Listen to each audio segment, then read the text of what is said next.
Último dato relacionado con el caso de Diana Milena Carrero, la enfermera que fue brutalmente asesinada en Ibagué.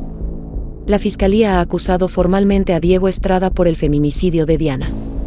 La enfermera desapareció después de una fiesta el 21 de diciembre de 2024, y su cuerpo fue encontrado días después en circunstancias trágicas. La investigación revela que durante una discusión acalorada esa noche, Estrada habría atacado a Diana y habría llevado el cuerpo hasta un caño con el fin de impedir su ubicación e identificación, pero su cuerpo fue encontrado el 26 de diciembre del mismo año, en avanzado estado de descomposición, complementó la Fiscalía.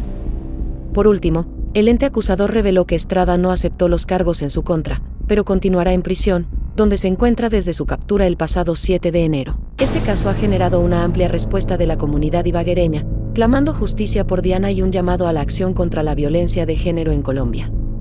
Para conocer más detalles de la desaparición, entra al video relacionado.